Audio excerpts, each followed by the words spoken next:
about water and urban places. This is Ideanthro.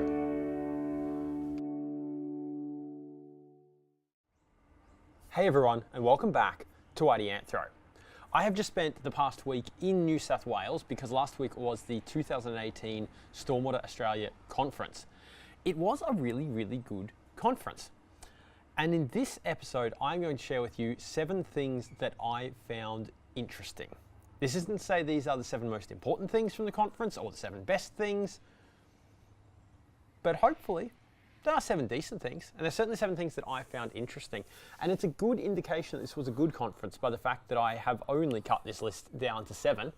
I initially thought this is going to be the 2 or 3 most interesting things, but I just kept writing stuff out, so 7 that it is.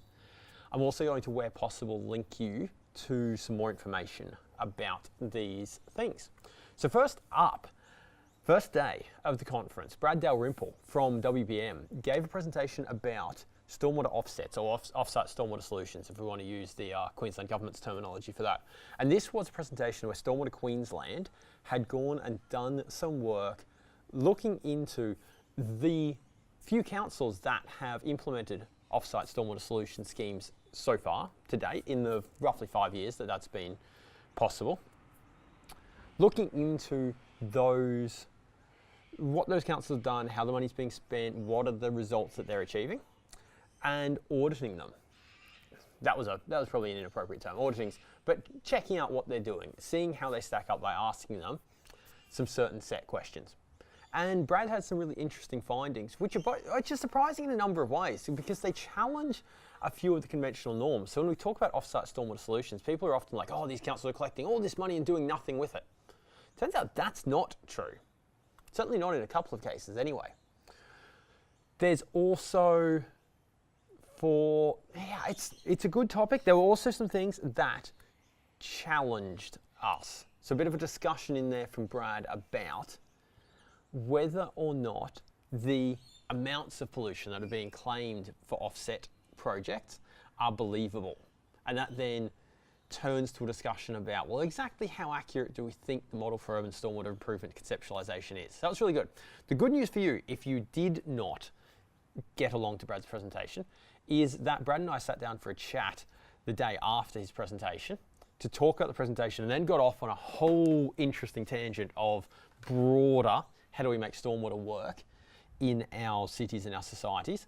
And so that is going to be the very next episode of Ideanthro. That will be episode 258. So you can keep an eye out for that if you're interested in a discussion that starts about off-site stormwater solutions and how well they're being implemented, but then gets into a broader discussion of, well, how actually do we mitigate or avoid all the impacts of stormwater in our urban areas upon the environment? I very much enjoyed that chat with Brad. In fact, it's how I want Ideanthro episodes to be when I have a guest, because we just were freewheeling and spitballing. Interesting conversation. So that's the first thing, Brad's offsite solution discussion and paper. Next up that was interesting was Alan Hoban gave a really good presentation, really highlighting again some of the things that have been emerging over the past 12 to 24 months. Well, actually in the literature for a while, but we've just started to kind of piece this together. Again, challenging what music is saying about how much pollution is generated coming off our catchments, about exactly how bioretention systems work and what happens to the water going through them. Really profound stuff that changes our understanding of, wait, exactly what is going on with all this stormwater treatment infrastructure that we've been constructing. And on the surface, it starts out as a discussion that might lead towards, well, look, bioretention systems don't work. They don't treat stormwater. In fact, what it seems to be is a discussion of bioretention systems work, but not how we thought they did. So Alan gave a really good presentation about that. And this is a topic that we have discussed previously on Ideanthro. So you can dig in, even if you didn't go to the conference and don't have easy access to the conference papers, you can dig into this pretty easily. A few different ways. Firstly, Alan and I discussed topics along these lines in episode 231, so you could go take a look at that. Episode 213 is where I discussed the issue of what is going on and where is water going in bioretention systems. So that's the discussion that changes, well, wait, are bioretention systems not working, or are they just working very differently to how we thought they were? So episode 213 for that.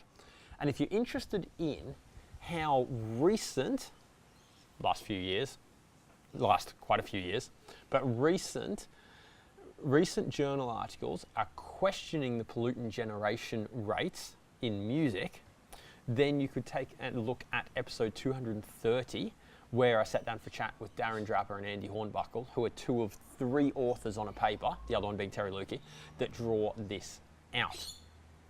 So if you're interested in that, you can check out those 3 episodes.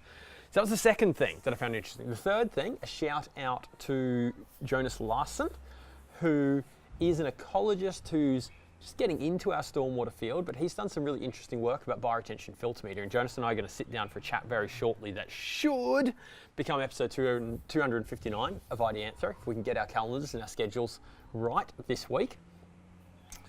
Jonas presented a really interesting paper looking at, well, what does it actually take for soils to grow plants in them? And this is a view towards bioretention systems. So we've all seen bioretention systems with heaps and heaps and heaps of dead plants.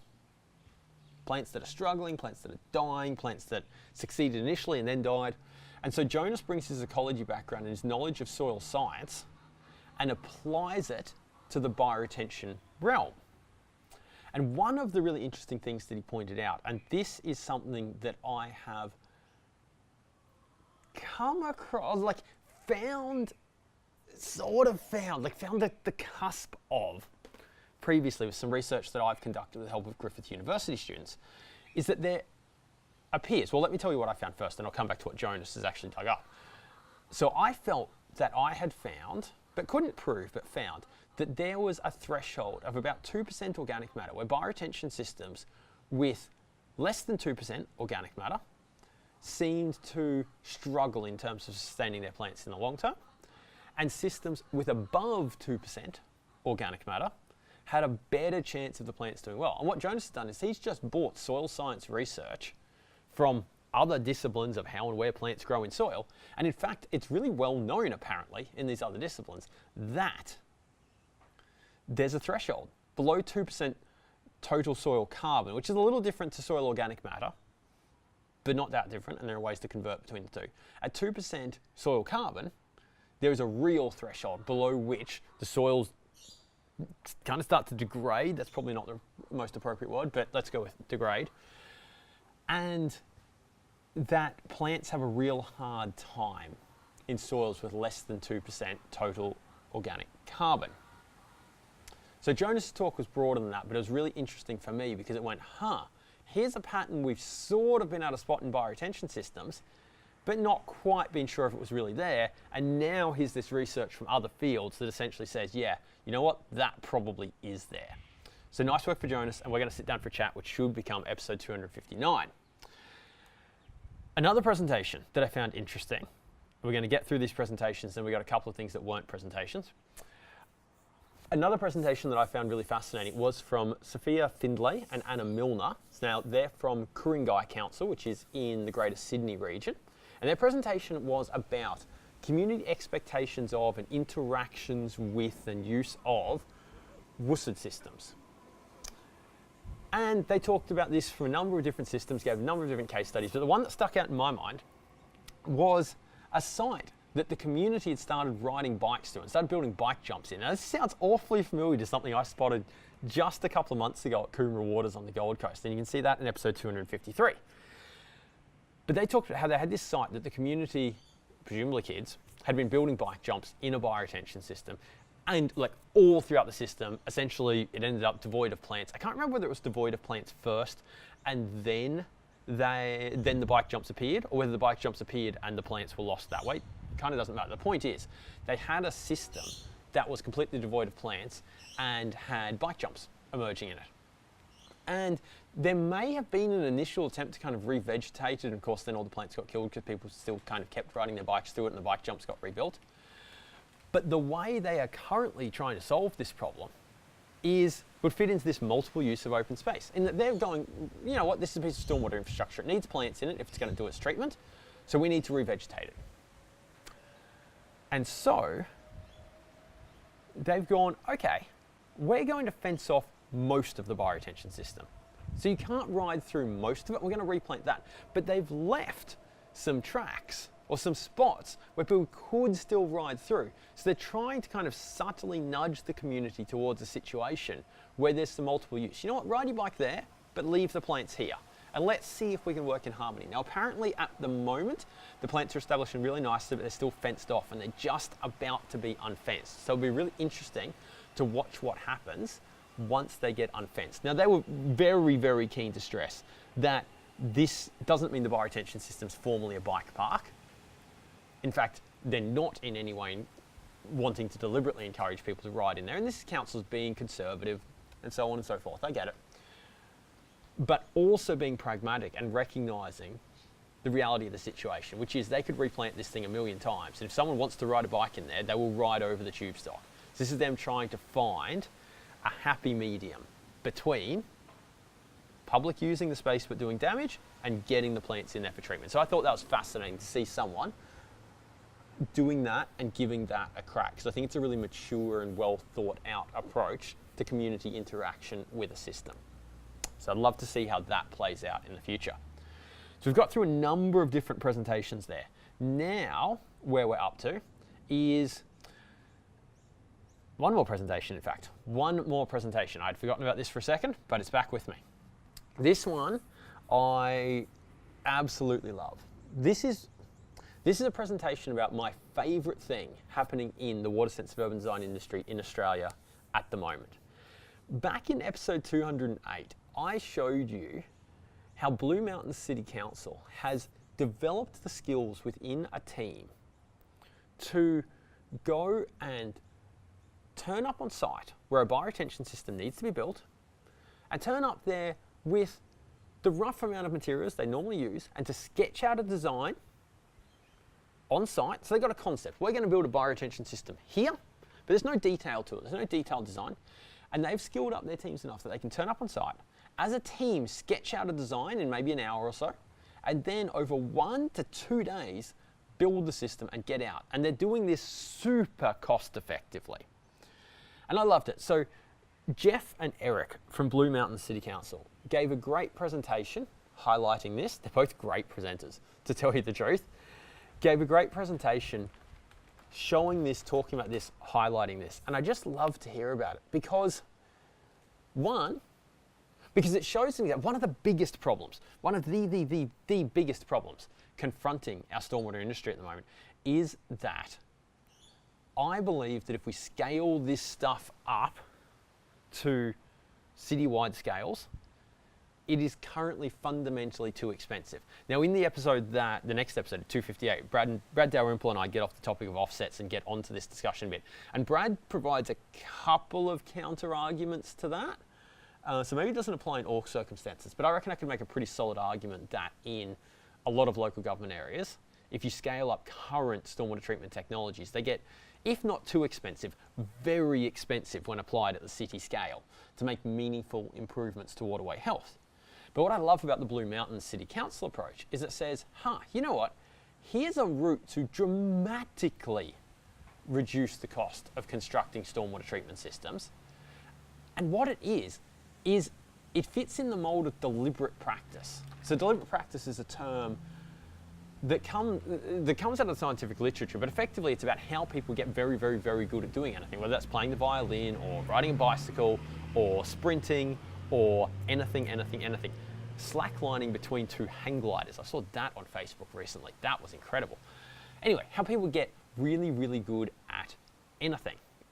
And deliberate practice is it. It's this thing about practicing regularly, about doing your very best when you practice, and how you improve. So what they've essentially done is by building lots of small treatment systems in the Blue Mountains regularly, and I talk about this a lot in episode 208, they've created an opportunity for themselves, for that team, to practice regularly, learn regularly, improve, iterate, and get better and better and better. And it's driving the cost down. And so I just loved to hear Jeff and Eric talk about that. I will show you a couple of systems. So I visited some of those systems a year ago. I actually dropped back in when I was down in New South Wales. I'm going to show a couple of those in episode 260.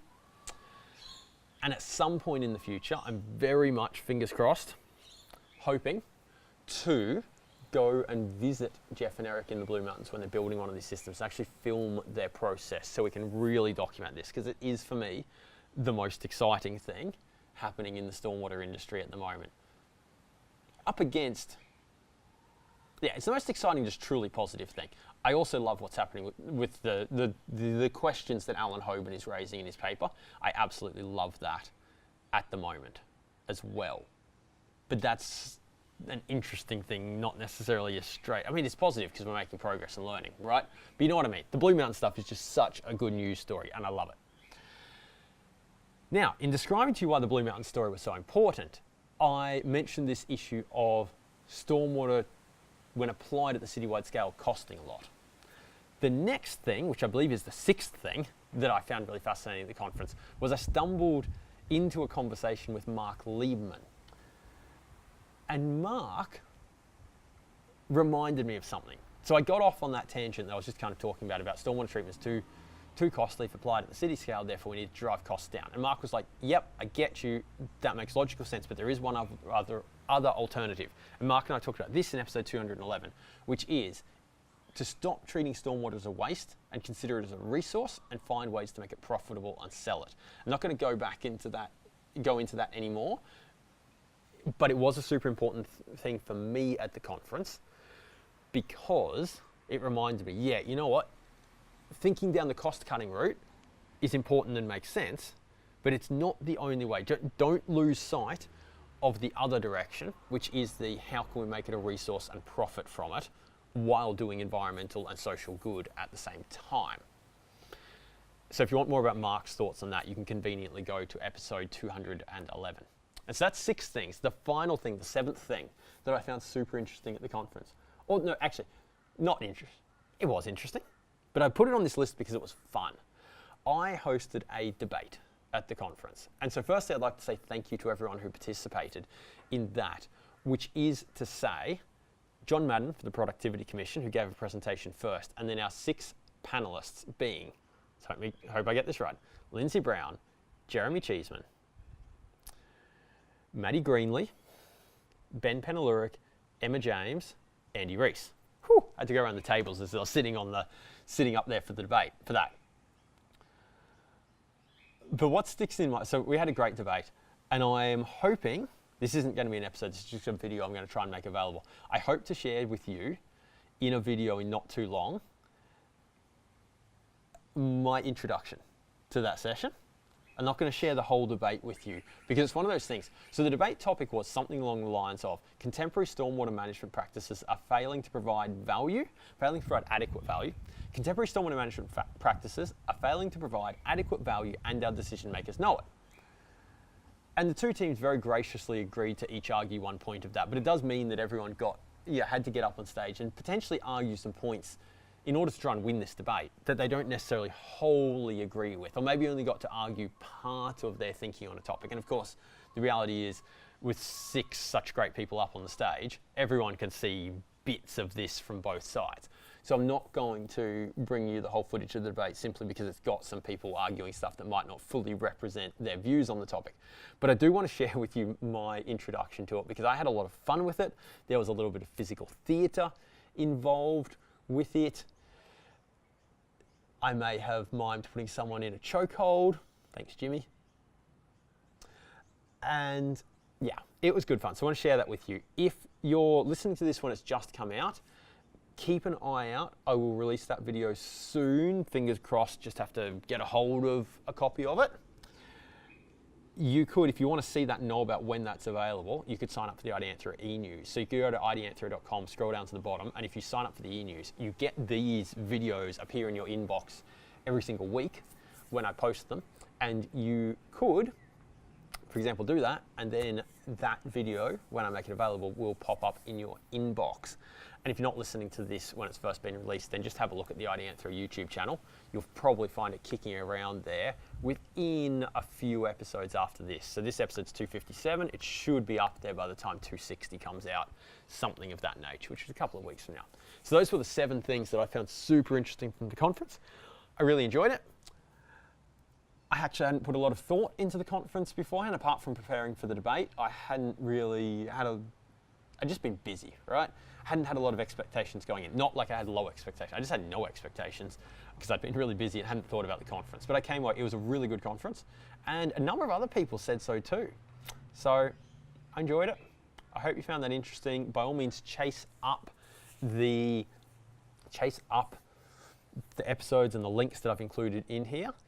And let me know in the comments, either on YouTube or LinkedIn or Facebook or however you've come across this.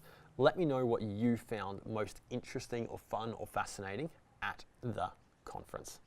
Okay, thanks for tuning in. We'll see you next time. Before you go, our best episodes come from your questions. This knowledge base, these discussions that are Ideanthro improve with your contribution. So if there's a topic, an idea, a concept that you would like us to explore, come and ask us. You know where to find us. www.ideanthro.com/contact. You can find us on Facebook, YouTube, LinkedIn, and that place you get your good podcasts from. You know where to find us. We look forward to hearing from you.